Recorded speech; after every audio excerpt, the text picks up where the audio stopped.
Mario, eh bien je suis très content de vous retrouver une fois de plus pour une nouvelle vidéo. Aujourd'hui une vidéo qui va parler de drones et de drones Cinewoop.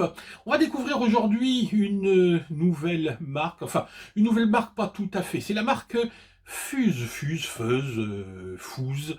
vous direz comme vous voulez.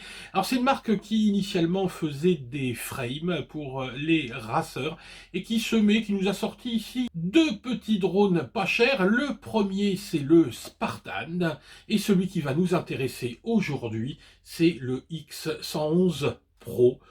Pro, je sais pas pourquoi, X111 parce qu'il fait 111 mm, c'est un 2 pouces et demi, et vous voyez, il tient ici dans une boîte qui est vraiment grande comme ma main. Alors pourquoi ce modèle? Vu que c'est vrai que moi les Cinewoop ça fait un petit peu d'eux, je vous avais présenté le Green Hornet qui est vraiment une machine sympa qui existe en V2 maintenant, hyper stable, un poil brillante et puis surtout encombrante, hein. On est ici sur quasiment du 5 pouces. Moi je cherchais ici quelque chose de plus petit pour utiliser avec la petite Insta360 Go. Malheureusement, JF l'a bousillé, et donc j'ai pas pu la récupérer. J'espère qu'il va réussir à la réparer. Donc je vous ferai le test, peut-être avec une autre caméra, c'est pas très grave. En tout cas, moi je cherchais un petit modèle pratique et surtout pour vraiment pouvoir voler en intérieur. Et là, je suis servi. Il est redoutable de stabilité. Il est vraiment étonnant cet appareil. Et ce qui gâche rien en plus, il est super beau. Je n'ai pas eu tout à fait dans la couleur que j'espérais, mais ça, je vous expliquerai ça lors du unboxing qui va suivre. Allez, c'est parti pour la découverte de ce Fuse X111 Pro. Et ben voilà, il est enfin arrivé, ce colis tant espéré. Commandé au mois, si je dis pas de bêtises, au mois d'août, fin août, on est milieu novembre. Il est parti de Chine il y a une dizaine de jours, donc au niveau de la livraison, ça a été assez rapide. Le seul problème, c'est qu'entre ma commande et le moment où il est parti, il s'est passé 2 mois. Pourquoi? Pour une raison toute simple, c'est que ce Fuse X111, je le voulais en orange. Et il n'y a pas eu moyen. Alors, sur la pub, effectivement, ils vous mettent plein de couleurs, c'est sympa, mais dans un premier temps, il y a quasiment, je crois, eu que le rouge qui est sorti. Il y a eu un peu de blanc, du orange, on n'en a jamais eu. Alors moi, je me suis entêté. À chaque fois, ils repoussaient l'envoi d'une semaine, de 15 jours, de 3 semaines. J'en suis arrivé à un peu plus de 2 mois. Là, j'ai craqué, j'en ai eu marre. Donc, j'ai modifié ma commande et j'ai demandé à Banggood de me l'envoyer en bleu. Enfin, en bleu. J'espère que c'est du bleu. On va voir, hein. Ça se trouve, je vais avoir du rouge. Du rouge comme tout le monde. Allez, moi j'y tiens plus parce que là, il vient d'arriver il y a quelques minutes. Je vais l'ouvrir avec vous, ce colis. D'ailleurs, au passage, tiens, pour répondre à des demandes qui m'ont été faites par rapport au packaging, parce qu'on a maintenant une nouveauté chez Banggood, on a carrément des boîtes qui arrivent sans packaging. Pour quelle raison? Exactement pour la même raison qu'elles arrivent sous cette forme-là, c'est du reconditionnement. Ces boîtes arrivent en carton, hein, à plusieurs, et vous avez des entreprises qui se situent aux alentours de Roissy. Vous voyez, ici, on est à Gonesse. Gonesse, c'est où s'était écrasé le Concorde, le dernier Concorde. Et donc ce sont des entreprises qui refont le packaging et qui font l'envoi. Donc, avantage pour nous, c'est que les boîtes circulent, ou en tout cas sont transportées en nombre et en carton, hein. Donc là, on voit d'ailleurs qu'il y a par transparence, on a l'étiquette chinoise en dessus, donc c'est du repackaging. Et normalement, on récupère, voilà, des colis en bon état. Allez, on va regarder ce qu'il y a là-dedans. Hop.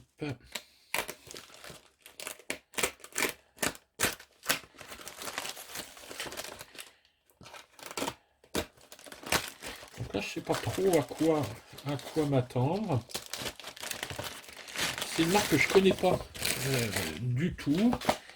Donc la marque Fuse, donc le modèle c'est le X111, c'est un 2,5 pouces, ça fait donc 111 mm, c'est pour ça qu'ils l'ont appelé X111. Qu'est-ce qu'on a d'autre sur la boîte? Eh bien on a strictement rien, si ce n'est comme toujours le SKU qu'on garde précieusement. On ne sait jamais s'il y a un bug avec la machine, avec le SAV, c'est le premier truc qu'ils vont vous demander, le SKU.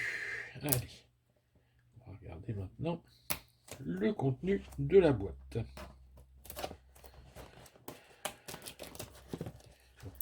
Je vais ouvrir ça proprement, c'est raté. Hop. Eh bien, vous voyez, ils m'ont fait mentir, hein. J'ai dit que ça s'était transporté, voilà. Mais finalement, sur la fin du voyage, ça a réussi à s'abîmer, sans doute dans la camionnette du facteur ou lors du transport depuis Gonesse. Alors, une petite boîte noire, jolie. Hop, on ouvre. Et voilà ce qu'on a à l'intérieur. Et ben, pas grand chose.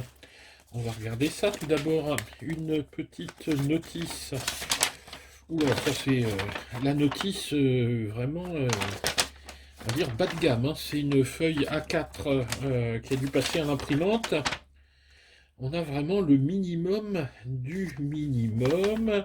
Donc on a les fréquences ici pour le VTX. On a la carte de vol, le VTX. Donc, ça c'est pratique quand on aura bricolé sur la machine. Qu'est-ce qu'on a d'autre? Les caractéristiques. Ouais, bon.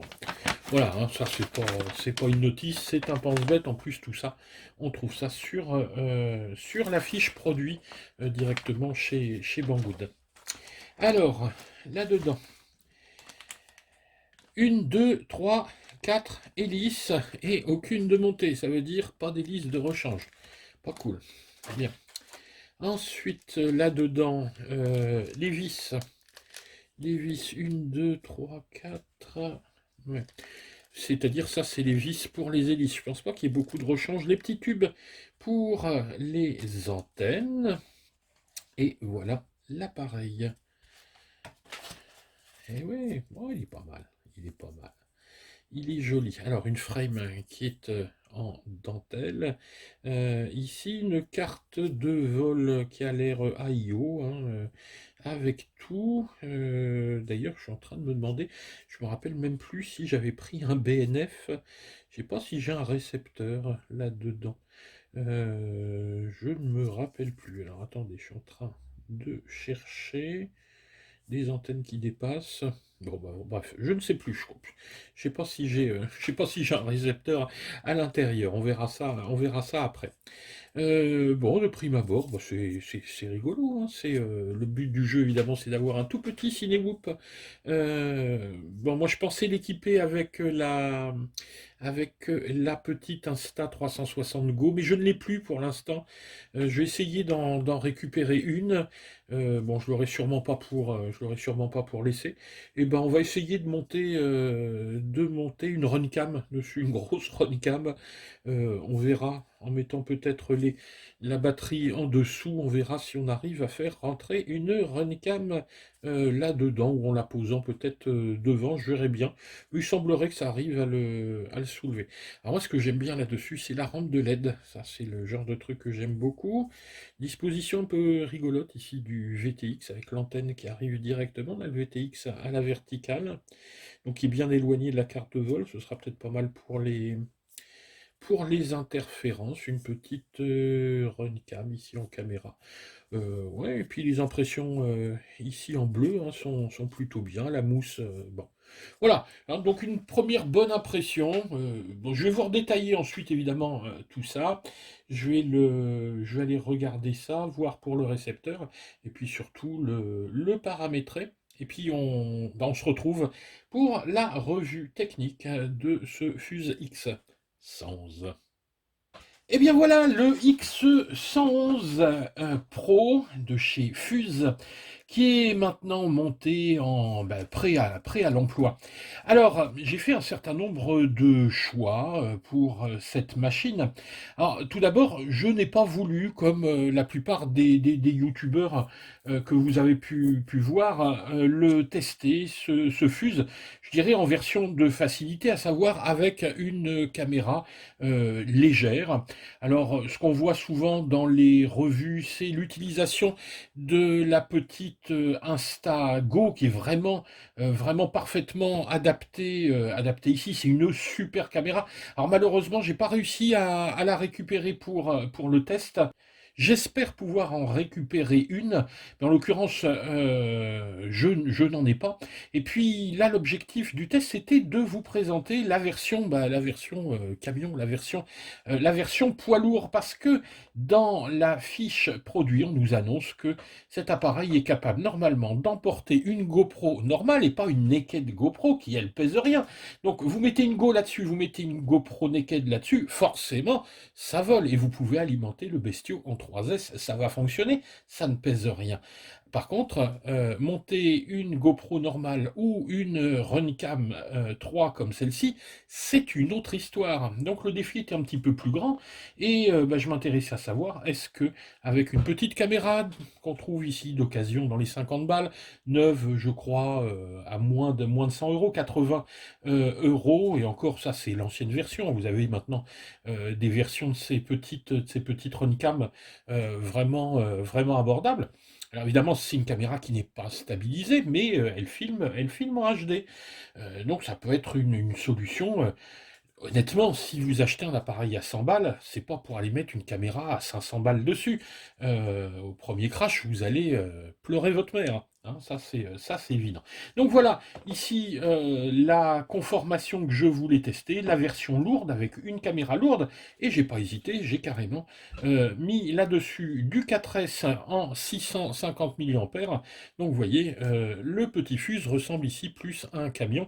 Et on va se poser la question de savoir est-ce que ça vole, est-ce qu'on arrive à faire des images correctes.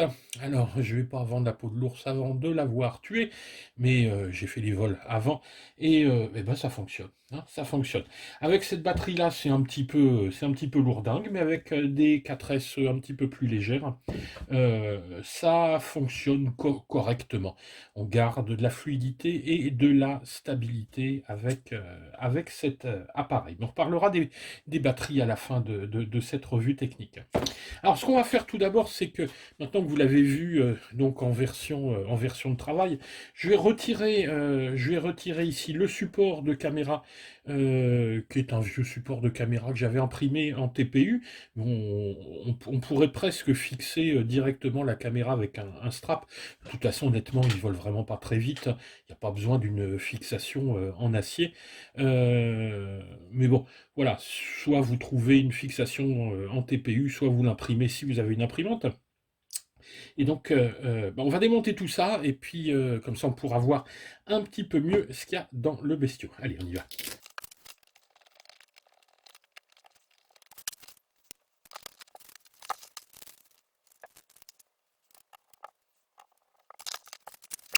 Bien, voilà donc ce Fuse maintenant, un peu comme on le reçoit. Alors, qu'est-ce que j'ai fait par rapport à la version que vous avez vue dans le déballage?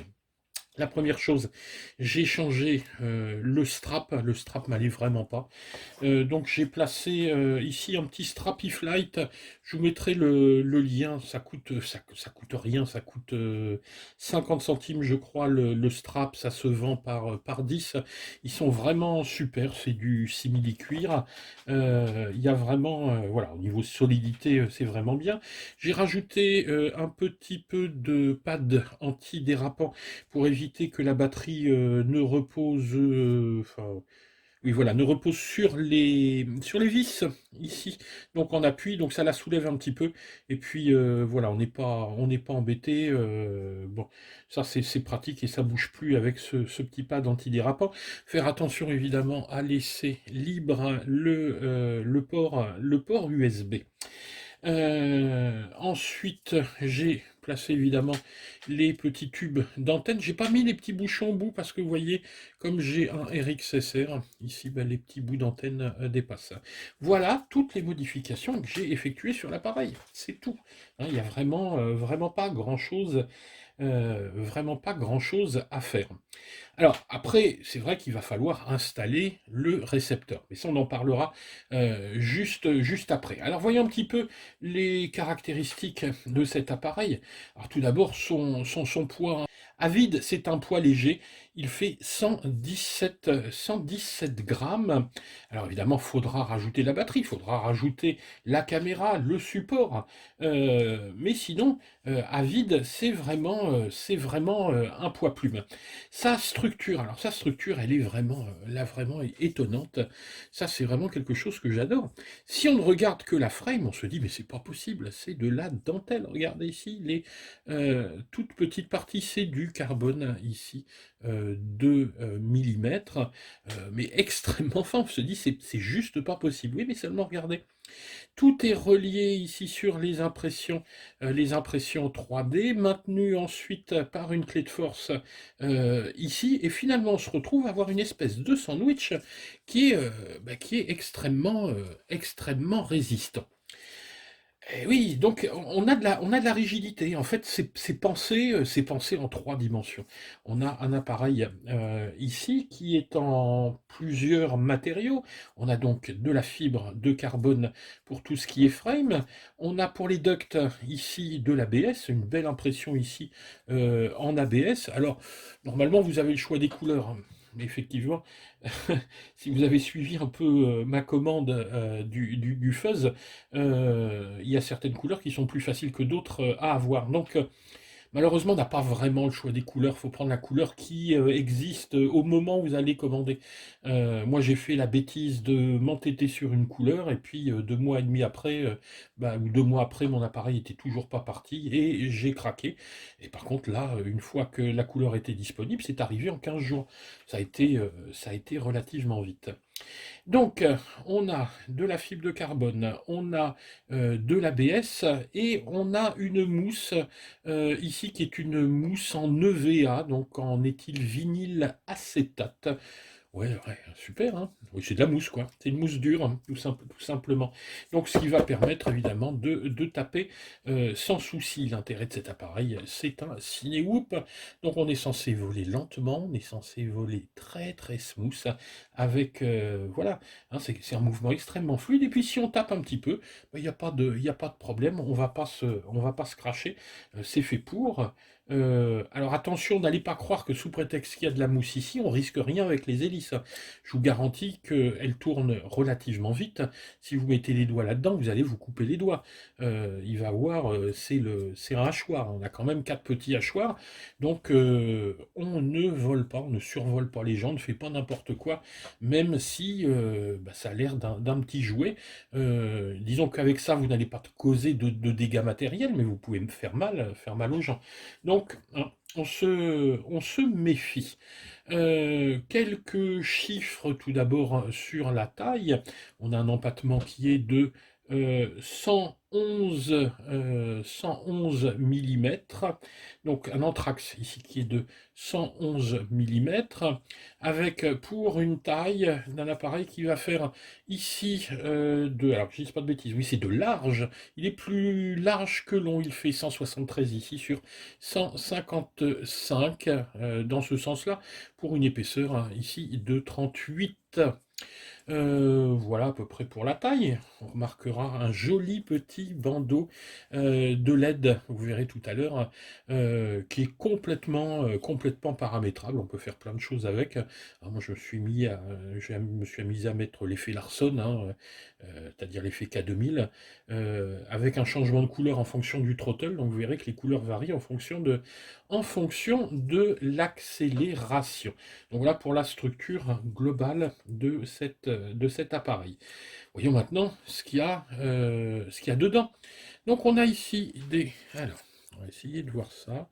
Des moteurs qui sont des moteurs de marque Fuzz.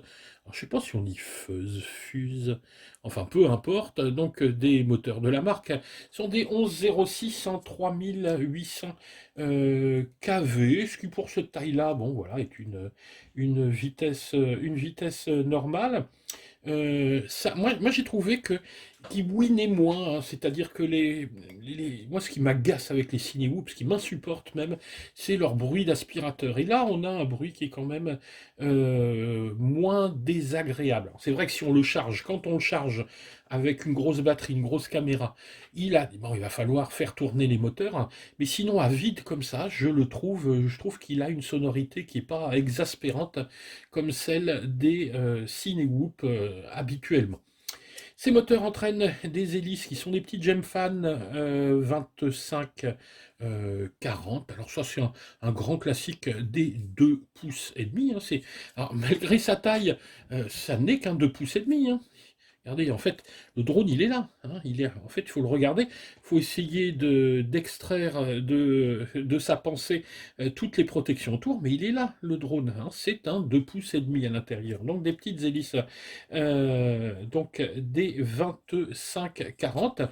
Alors, attention, les Gemfan, elles sont pointues ici, et elles sont extrêmement tranchantes. Donc, on ne met pas les doigts à l'intérieur, hein. Je leur dis, hein, sous ces allures de jouer, il faut quand même faire gaffe à ce genre de machine. Voilà pour les moteurs.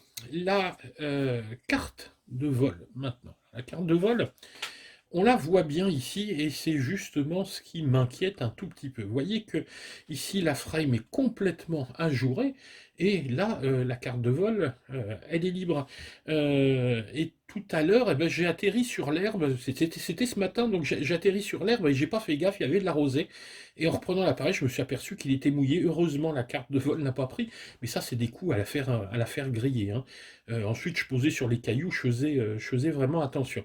Donc attention, vous allez vous poser, même si on a ici des petits pieds, si vous posez dans l'herbe et que l'herbe est mouillée, là vous allez faire griller cette carte. Alors parce qu'en plus cette carte c'est une carte AIO, c'est-à-dire qu'elle fait carte de vol, mais elle fait également ESC. Alors avantage, c'est que tout est regroupé en une carte. Désavantage, si vous grillez un seul des 4 ESC, il faut changer tout. La carte, les ESC. Moi, je suis pas fan, hein, des cartes IO, même si, c'est vrai, vous le voyez, au niveau de la place, on ne fait pas mieux. Alors, cette carte, c'est une F411, donc elle est connue, hein, cette carte, même si elle est rebadgée ici, Feuse.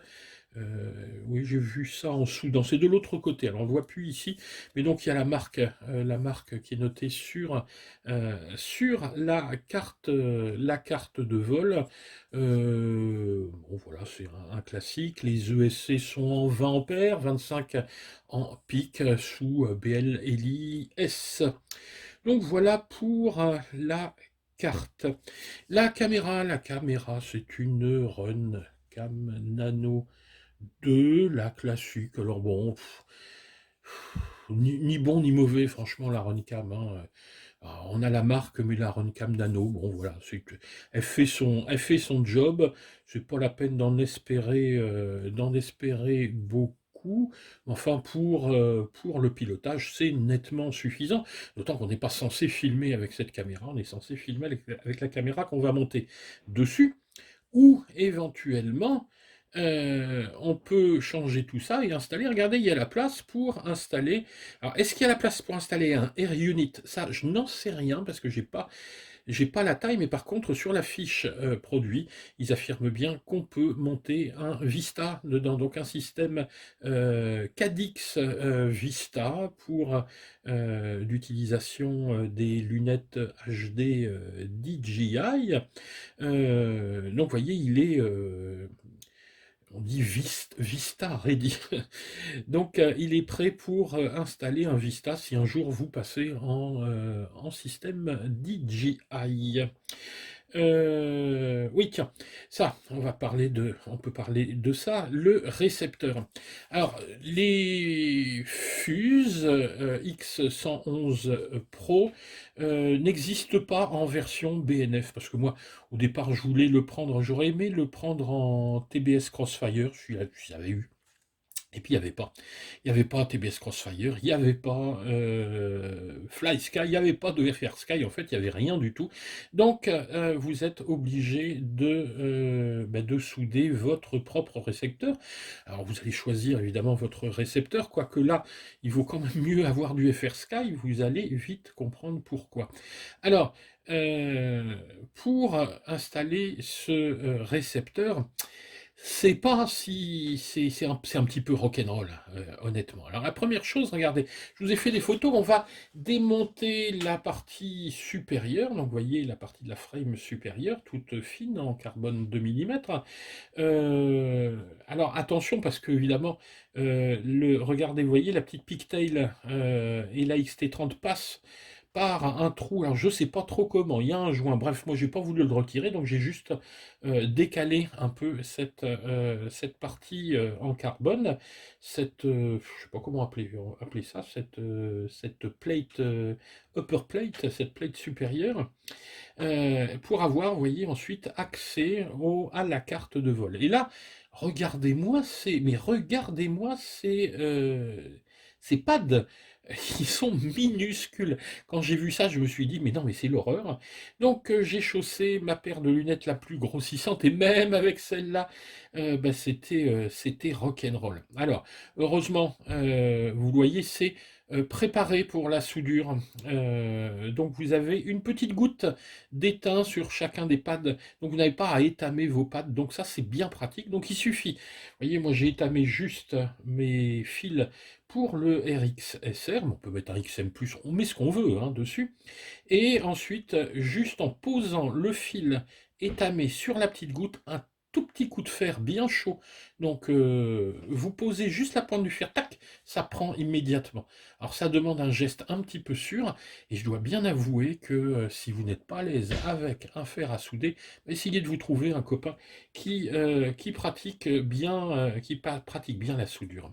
Donc une fois que c'est installé, vous bindez votre récepteur, et ensuite, vous voyez, moi j'ai mis un petit peu de gaine thermo, et je suis venu, voilà, regardez, ici on le voit bien, je suis venu le fixer là-dessous, tout simplement, avec un petit collier. Donc voilà pour le récepteur et les deux petites antennes ici qui sortent à l'arrière. Le VTX, alors le VTX, ça c'est rigolo. Il y a une conformation de VTX que j'avais jamais vue. C'est un VTX qui est ici à la verticale et à l'arrière.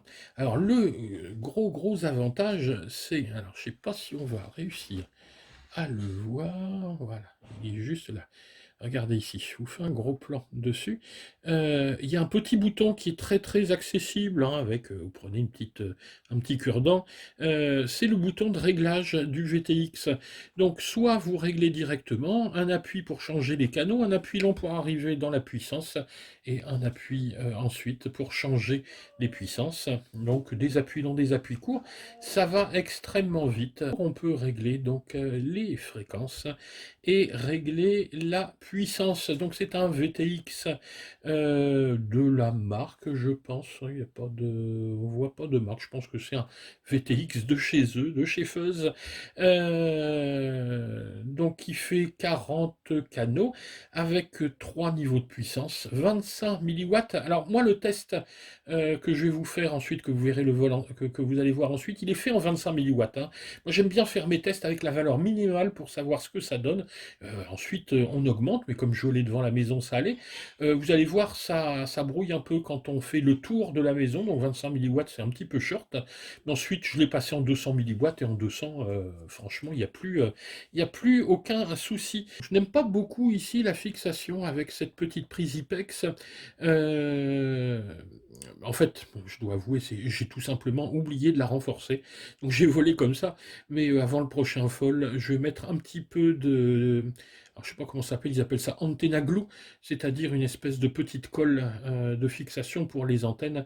Donc j'en mettrai un petit peu. Pareil, je vous mets en dessous en description les références de cette colle. Elle est un petit peu difficile à obtenir. Je sais même plus si Banggood en fait, mais je crois que sur Ali on la trouve facilement. La petite antenne ici qui dépasse. Bon, elle est bien protégée, il n'y a pas de souci, on risque pas de la mettre dans les hélices.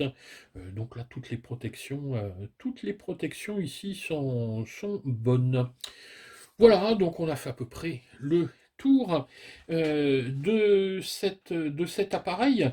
Maintenant, évidemment, la question c'est est-ce que ça va voler en version tank? En tout cas, ça vole comme ça vole très très bien, il n'y a vraiment aucun souci. On a quelque chose qui est fluide, qui est facile à piloter. Par contre, attention, vous allez le voir, hein, dès qu'on va le charger un petit peu, il a tendance à partir, il a tendance à avoir de l'inertie et à embarquer. Moi, les vols que j'ai fait, là, il y avait un peu de vent. Il apprécie pas. Alors, quand il est chargé, hein, quand il est chargé, il apprécie moyennement le vent. Il a tendance, lorsqu'on descend, à avoir du prop wash, c'est-à-dire que quand vous descendez comme ça, il va pas apprécier quand il est dans ces turbulences en descendant. Donc quand vous descendez, on va descendre en avançant, on va jamais descendre comme ça si vous voulez une belle image fluide. Je pense qu'on a fait à peu près le tour. On terminera juste par les batteries. Donc les batteries. Moi, ce que je vous conseille, c'est si vous l'utilisez en version légère, je pense que du 3S, ça pourrait être bien. Moi, je privilégierais plutôt un 3S avec suffisamment de milliampères pour avoir un petit peu d'autonomie. En version plus lourde, le 4S est nécessaire, hein. Si vous voulez embarquer, comme moi, une Runcam ou une caméra et la batterie, il faut quand même du 4S, il faut pouvoir soulever tout ça. Et donc moi j'ai utilisé plusieurs modèles. Donc le modèle le plus lourd ici du 4S Tattoo 650 milliampères. Et deux modèles un petit peu plus petits. Alors ça fonctionne vraiment très très bien. On a un vol qui est bien meilleur, mais une autonomie qui est catastrophique. C'est-à-dire qu'en 430 et 450, j'ai 2 minutes 30, on va dire, d'autonomie. Et vous regarderez dans la vidéo d'ailleurs la tension, elle baisse très très vite. Il ne faut pas donner de coups de gaz trop brusques, sinon la tension a tendance à s'effondrer. Mais forcément, l'appareil avec ce poids-là, il est à la peine. Donc j'ose imaginer évidemment qu'avec une petite caméra bien plus légère de type Instago, qui est vraiment une caméra que j'adore, hein, qui est hyper pratique, qui en plus est quand même bien moins fragile qu'une GoPro Naked, qui en plus coûte plus cher. Alors c'est vrai qu'après on a peut-être une qualité meilleure avec la GoPro Naked, mais enfin, moi je trouve ça un peu bon. Bref, je trouve ça trop fragile. Donc, sinon, donc on a la version ici qui est la version camionneur. Donc là, on a un petit peu plus d'autonomie, mais l'appareil c'est pas qu'il est moins maniable, c'est qu'il a tendance à s'effondrer beaucoup plus. Il est lourd, donc il a de l'inertie. Donc, faut vraiment y aller tout doucement sur les sticks. Ça se pilote du bout des doigts avec douceur et délicatesse. Si vous essayez, alors. Est-ce qu'on peut faire du freestyle avec ça? Je préfère vous dire c'est non. C'est non. Si c'est pour aller faire de la voltige, ne prenez pas ça. Vous prenez un racer normal et vous lui mettez une caméra. Mais ça ne sert à rien. C'est pas fait du tout pour ça. Ça, c'est fait pour avoir de belles trajectoires. Dès que de toute façon, en tout cas dans la version que moi j'ai essayée, qui est la version lourde, hein, on est bien d'accord. Moi, je parle de cette version-là. Donc, qu'on vienne pas me dire derrière que je raconte n'importe quoi. Là, on est sur un test en version lourde. Dès que vous allez donner des coups comme ça, il va partir en embardé. Il a vraiment du mal, même quand vous donnez du yo un peu brutalement, tac, on sent qu'il a vraiment beaucoup de mal et qu'il est emporté par le poids. Parce que quand vous le faites voler stock comme ça, il est d'une douceur, c'est incroyable. Dans cette version-là, vous pouvez voler dans la maison sans souci. C'est d'une précision redoutable. On dirait un Tiny, c'est simple, hein, il vole comme un Tiny dans la maison. Donc ça, c'est génial, si ce n'est que, oui, bon, c'est un petit peu plus bruyant qu'un Tiny, mais si vous êtes tout seul à la maison, que vous n'avez pas peur du bruit, vous pouvez voler avec ce truc-là dans la maison, vous allez vous éclater, d'autant plus que là, les rideaux risquent rien si vous tapez comme ça, bien à l'horizontale. Donc voilà pour la présentation technique de ce Fuzz X111 Pro. Écoutez, si cette vidéo vous a plu, qu'elle vous a été utile, peut-être pour vous décider pour un achat, on ne sait jamais, ou juste, voilà, ou pour vous dire, c'est pas ça aussi, hein. Parce que quand on vous fait des vidéos, c'est pas forcément pour vous donner envie d'acheter, mais pour vous montrer ce que vous allez acheter ou ne pas acheter. C'est-à-dire que ça sert aussi, nos vidéos, à ne pas acheter. C'est-à-dire, si ça ne correspond pas à ce que vous avez besoin, n'achetez pas. N'achetez pas. Nos vidéos, elles sont là aussi pour ne pas acheter. Hein. Et oui, c'est un peu bizarre, mais c'est comme ça. Donc, si ça, si ça vous a plu, si ça vous a été utile, surtout n'hésitez pas, vous nous mettez un petit pouce vers le haut.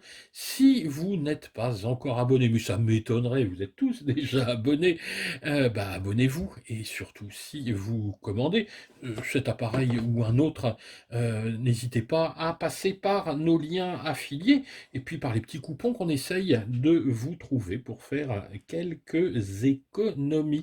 Utiliser nos liens, c'est soutenir notre chaîne, mais c'est surtout nous permettre de continuer à vous proposer du contenu, exclusif ou pas, ça c'était pas exclusif, mais après tout on s'en fout, nous on ne présente que des appareils qu'on a envie de piloter et qui nous plaisent, on s'en fout de la mode. Et bien voilà, allez, je vous laisse tranquille, on va voir un petit peu ce que ça donne en vol, c'est parti, ciao les gars.